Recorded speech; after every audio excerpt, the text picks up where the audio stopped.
அனைவருக்கும் வணக்கம். காலச்சக்கரம் நரசிம்மா அவர்களின் அத்திமலை தேவன் பாகம் 5 கோல்கொண்டா காஞ்சி. 16ஆம் நூற்றாண்டின் துவக்கத்தில் குதுப் உல் முல்க் என்கிற இளைஞன் பாரசீகத்திலிருந்து இன்றைய ஈரான் அல்லாஹ் குலி என்கிற சிற்றப்பனுடனும் மற்ற உறவினர்களுடனும் தில்லிக்கு வந்தான். தெற்கே வந்த முல்க் அங்கே பாமினி சுல்தான் முகமது ஷாவுக்கு போர்படை தளபதியாக திகழ்ந்தான். பாமினி ஆட்சி விழுந்ததும் குதுப் உல் முல்க் கோல்கொண்டாவை கைப்பற்றினான். தனது பெயரை குதுப் ஷா என்று மாற்றிக்கொண்டு குதுப் ஷாஹி பரம்பரையை தோற்றுவித்தான். கிபி 1543 தனது கொலு மண்டபத்துக்கு தனது மகன் ஜாம்ஷெத்துடன் சென்று கொண்டிருந்த சுல்தான் குதுப் ஷாவை அவனது மகன் ஜாம்ஷெத் திடீரென்று தனது வாளினால் வெற்றி கொண்டு விட்டு தன்னையே சுல்தானாக பிரகடனப்படுத்தி கொண்டான். தனது தந்தையை கொன்று அரியணையை கைப்பற்றிய ஜாம்ஷெத் அதிக நாள் ஆளவில்லை. 5 வருடங்களில் புற்றுநோய் வந்து அவன் மரணமடைய அவனது மகன் சுல்தானாக பதவியேற்றான். பதவியேற்ற அவன் என்ன ஆனான் என்று தெரியாத நிலையில் காணாமல் போனான். அதன் பின் சுல்தான் இல்லாத கோல்கொண்டாவிற்கு மூத்த அதிகாரிகள் கூடி ஒரு சுல்தானை தேர்ந்தெடுத்தனர். அவன் பெயர் இப்ராஹிம் குல். இப்ராஹிம் குல் பொக்கிஷங்களின் மீது ஆசை கொண்டவன். ஆலயங்களில் உள்ள ஆபரணங்களை பற்றி கேட்டுக்கொண்டே இருப்பான். தனது ஆலோசகர்களாக 2 இந்துக்களை நியமித்தான் இப்ராஹிம் குல். அவர்களின் பெயர் மாதண்ணா மற்றும் அக்கண்ணா. இவர்களின் பணியே ஆலயங்களில் உள்ள செல்வங்களை பற்றி இப்ராஹிமுக்கு எடுத்துச் சொல்வதுதான். அப்படி ஒரு நாள் இரவு சுல்தான் இப்ராஹிமுடன் பேசும்போதுதான் அத்திமலை தேவனின் ஆபரணமான ஸ்ரீதளமணியை பற்றி கூற சுல்தானின் கண்கள் பேராசையினால் விரிந்தன.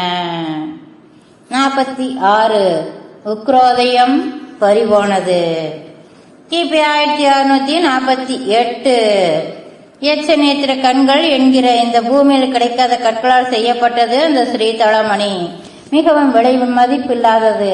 எங்கள் கடவுளான அத்திமலை தேவனுக்கு குபேரன் என்கிற செல்வத்துக்கு அதிபதியான தேவன் அணிவித்தான். அந்த ஆபரணத்துக்காக ஒரு போர் நடைபெற்றிருக்கிறது என்றால் பார்த்துக் கொள்ளுங்கள். பல ராஜ்யங்களை சுற்றி கடைசியில் மீண்டும் ஆலயத்துக்கு வந்து சேர்ந்து விட்டது என்று அண்மையில்தான் கண்டுபிடித்திருக்கிறார்கள். மாதண்ணா கூற இப்ராஹிம் குல் வியப்பின் உச்சத்துக்கே போனான். நீ இந்த ஆபரணங்களை பார்த்திருக்கிறாயா? சுல்தான் கேட்க தக்கண்ணா தலையசைத்தான். எனது மனைவி காஞ்சியை சேர்ந்தவள்தான். சென்ற முறை பார்த்தபோது பெருந்தேவி அம்மனின் கழுத்தில் சூட்டியிருந்தார்கள் நீலக்கல் ஹாரம். அந்த கல் மட்டுமே கருநீளத்தில் ஒரு திலகத்தின் வடிவில் இருக்கும். மிக அழகாக இருக்கும். பார்க்கும் போதே கண்ணை பறிக்கும் தக்கண்ணா கூறினான்.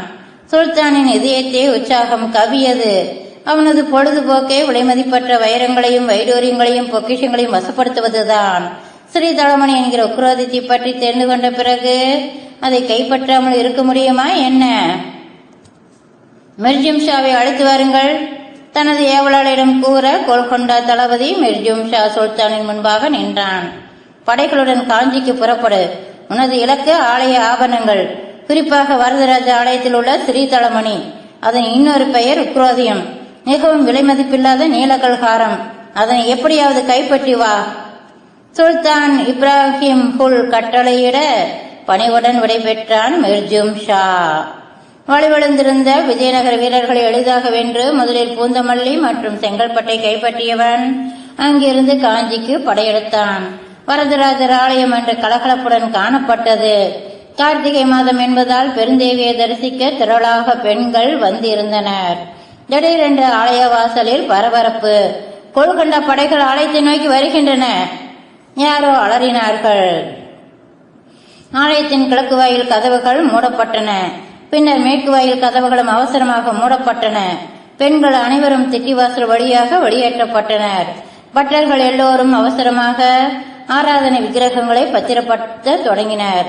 நேராக ஆலயத்தின் கிழக்கு வாயில் முன்பாக தனது புறவில் வந்த மிர்ஜும் ஷா ஆலய கதவுகளை தகர்க்க துவங்க கதவுகள் பெயர்ந்து விழுந்தன. அவனது படைகள் ஆலயத்தினுள் நுழைந்தன. கிழக்கு வாயில் மகா மண்டபத்தை இடித்து தரைமட்டமாக்கிய மிர்ஜும் ஷா ஆலய அதிகாரிகளை வரச் சொன்னான். ஆலய அதிகாரிகளும் முக்கிய பட்டர்களும் மிர்ஜும் ஷாவின் முன்பாக அச்சத்துடன் நின்றனர். அவர்களை அலட்சியமாக நோக்கினான் மிர்ஜும் ஷா. எனது நோக்கம் இரத்த களரி அல்ல. ஆலயத்துக்கோ உங்கள் ஆராதனை தெய்வங்களுக்கோ என்னால் பிரச்சனை ஏற்படாது. ஆனால் உங்கள் ஆலயத்தில் உள்ள ஆபரணங்களை ஒன்று விடாமல் திரட்டி என்னிடம் ஒப்படைத்துவிட வேண்டும். மறுத்தீர்களானால் உங்களை வெட்டி கொள்வோம். எனவே உங்களது உயிரை பொக்கிஷமாக கருதப் போகிறீர்களா அல்லது ஆலய ஆபரணங்களையா? மிர்ஜும் ஷா கேட்டான். அத்திமலை தெய்வமே, ஏன் எங்களுக்கு இத்தொடர் சோதனை?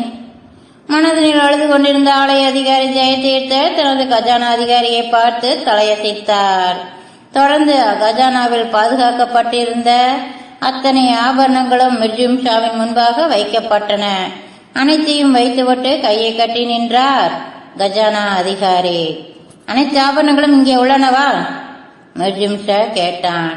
அனைத்தும் உள்ளன, ஜெயதீர்த்தர் கூறினார். இவற்றில் ஸ்ரீதளமணி என்கிற நீலக்கல் ஹாரத்தை எனக்கு எடுத்து காட்டுங்கள், மிர்ஜும் ஷா கேட்டான். பட்டர் ஒருவர் முன்வந்து குரோதத்தை எடுத்து மிர்ஜும் ஷாவிடம் நீட்ட அதை வாங்கி பார்த்த மிர்ஜும் ஷாவின் கண்கள் வியப்பில் விருந்தன. உங்கள் உயிரை விட இது பெருத்த பொக்கிஷமாக இருக்கிறதே. நானாக இருந்தால் எனது உயிரைத்தான் தருவேன், இந்த பொக்கிஷத்தை தரமாட்டேன் என்றவன் அந்த ஸ்ரீதளமணியை எடுத்து தனது பையில் பத்திரப்படுத்தி கொண்டான். பாஸ்லுல்லா தனது துணை தளபதியை அழைத்தான். காஞ்சியில் நீ கோல்கொண்டாவின் பிரதிநிதியாக நீ ஆட்சி செய்வாய்.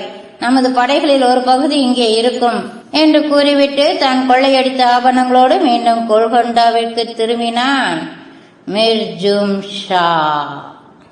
47. அத்திக்கில் அத்தி, இத்திக்கில் இத்தாளி. எலிசபெத் பார்னஸே நிலை கண்ணாடியில் தன்னையே பார்த்து கொண்டாள். இந்த அழகுக்கு ஏற்றவன் தானா தனக்கு மனம் பேசப்பட்டிருக்கும் ஸ்பெயின் மன்னர் 5ஆம் பிலிப்? மாட்ரிட் நகருக்கு வந்து எங்கள் மன்னரை மணந்து கொள்ளுங்கள், ஸ்பெயின் நாட்டின் இத்தாலிய தூதுவர் கார்டினல் அல்பிரியோனி வேண்டுகோள் விடுத்தார். எனது பேரழகை கவனித்தீர்கள் அல்லவா? நான் மாட்ரிட் நகரம் வந்து உங்கள் மன்னரை மணந்து கொள்ள வேண்டுமென்றால் அதற்கு தக்கவாறு என்னை அலங்கரிக்க ஆபரணங்கள் வேண்டும். உங்கள் ஸ்பெயின் நாட்டு அரசிகள் யாருமே இதுவரை அணியாத ஆபரணங்களை எனக்கு அணிவித்தால்தான் நான் ஸ்பெயின் தலைநகரம் மாட்ரிட்டுக்கு வந்து உங்கள் பிலிப்பை மணந்து கொள்வேன், பிடிவாதத்துடன் கூறினாள் எலிசபெத் பார்னஸே.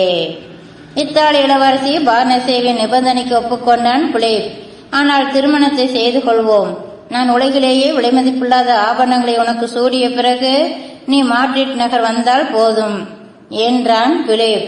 எலிசபெத்தின் பேரழகை வேறு எந்த நாட்டு மன்னராவது அள்ளிக்கொண்டு போய்விட்டால் என்ன செய்வது என்கிற கவலையில் இந்த யோசனை செய்தான் பிலிப். செப்டம்பர் 16, 1714 பிலிப்புக்கும் எலிசபெத் பார்னஸேவுக்கும் திருமணம் நடந்தது. திருமணத்துக்கு மணமகன் பிலிப் வரவில்லை. அவரது தூதுவர் ஒருவர் மாப்பிள்ளை ஸ்தானத்தில் நின்றார். பார்மா என்கிற இத்தாலிய நகரத்தில் திருமணம் நடந்தது. பார்மாவின் இத்தாலிய தூதர் கார்டினல் அல்பரியோனி, இளவரசி அரசின்ஸ், பார்மா மேயர் அல்பாலிசியோ ஆகியோர் முன்னிலையில் திருமணம் நடைபெற்றது. எலிசபெத் பார்னஸே தனது மனைவியாகிவிட்டாள் என்பது தெரிந்ததும் அவளுக்காக பல ஆவணங்களை வாங்கி அனுப்பினான். எந்த ஆபரணமும் அவளை கவரவில்லை. பிறகு இந்தியாவில் கோல்கொண்டா ராஜ்யத்தின் வைரங்களை பற்றி அறிந்து அங்கே அபூர்வ வைரக்கற்களை வாங்குவதற்கு தூதுக்குழுவை அனுப்பினான். தனக்கு அறிமுகமாகி இருந்த கிழக்கிந்திய நண்பர்கள் மூலம் ஏலத்துக்கு வந்த கோல்கொண்டா நகைகளை தனது மனைவி எலிசபெத் பார்னஸேவுக்காக வாங்கினான். அதனை தவிர பல விலைமதிப்பில்லாத வைரங்களையும் வாங்கினான் பிலிப். அதில் ஒரு நீலக்கல்காரம் அவனை மிகவும் கவர்ந்தது. அத்திமலையானுக்கு குபேரன் அளித்த ஸ்ரீதளமணி குரோதியமாக மாறி பிறகு நீலக்கல்காரமாக பார்த்திப பல்லவனாலும் கல்பலதாவாலும் பெருந்தேவிக்கு சமர்ப்பிக்கப்பட்டு மிர்ஜும் ஷாவால் கொள்ளையடிக்கப்பட்டு இப்போது ஸ்பெயின் மன்னர் 5ஆம் பிலிப்பால் தனது ஆசை மனைவிக்கு திருமண பரிசாக வாங்கப்பட்டது. அதற்கு ராயல் ப்ளூ பார்னஸே என்று தனது மனைவியின் பெயரை வைத்தான் பிலிப். அத்திமலையானுக்கு அணிவிக்கப்பட்ட ஸ்ரீதளமணி குரோதியமாக மாறி பிறகு நீலக்கல்காரமாக மாறி இப்போது ராயல் ப்ளூ பார்னஸேவாக ஸ்பெயின் மன்னர் 5ஆம் பிலிப் கையில் தவழ்ந்தது. மனைவி எலிசபெத் பார்னஸேவை அசத்தி அவளை மாற்றிட்டு வரவழைக்க நினைத்த பிலிப் 12 கப்பல் முழுவதும் தான் உலகிலிருந்து தருவித்திருந்த பொக்கிஷங்களையும் ஆபரணங்களையும் நிறைத்து தனது மனைவி எலிசபெத் பார்னஸேவுக்கு அனுப்பினான். ஒரு அழகிய பெண்ணை முதல் கப்பலில் அமர வைத்து அவளது கையில் ராயல் ப்ளூ பார்னஸே வைக்கப்பட்டிருக்கும் தங்கப்பட்டகத்தை கொடுத்தான். எனது மனைவிக்கு எனது அன்பளிப்பு என்கிற வாசகம் அந்த பட்டகத்தில் பதிக்கப்பட்டு இருந்தது. உக்ரோதியத்தின் வீரியம் பாவம் பிலிப்புக்கு எப்படி தெரியும்? கேப்டன் ஜெனரல் ஆண்டோனியோசோடே, எச்.ஏ. வர்ஸ், வே ஜூபிசா மற்றும் கேப்டன் டான் ஜூவான் எஸ்டாபெண்டே உபிலா என்கிற 2 கப்பல் தலைவர்கள் தலைமையில் 12 கப்பல்களும் இத்தாலி புறப்பட்டன. 3 வருடங்களாக இந்த கப்பல்களில் பொக்கிஷங்களை நெறித்து வந்தான் பிலிப். கப்பல்கள் ஸ்பெயின் நாட்டிலிருந்து புறப்பட்ட ஆண்டு மாட்ரிட் நகரை திரண்டு வந்து கப்பல்களை வழி அனுப்பியது. ஜூலை 30 12 கப்பல்களும் கடலில் பயணம் செய்து கொண்டிருந்தன. அன்று ஹஸ்த நட்சத்திரமாக இருந்திருக்க வேண்டும். ஒருவேளை ஸ்ரீதளமணியின் எச்ச நேத்திரங்கள் கண்களை திறந்ததோ? ஒரு கடுமையான சூறாவளி 12 கப்பல்களையும் தாக்க, எல்லா கப்பல்களும் கடலில் மூழ்க, அனைத்து பொக்கிஷங்களும் நீரடியில் மறைந்தன. வேரோ பீச், புளோரிடா என்கிற பகுதியில் இந்த விபத்து நடந்தது.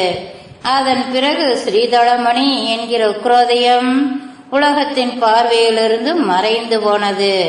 உக்ரோதியத்தை இழந்த காஞ்சி அத்திவரதனை எப்படி மீட்டது என்பதை வருங்காலம் கூறும்.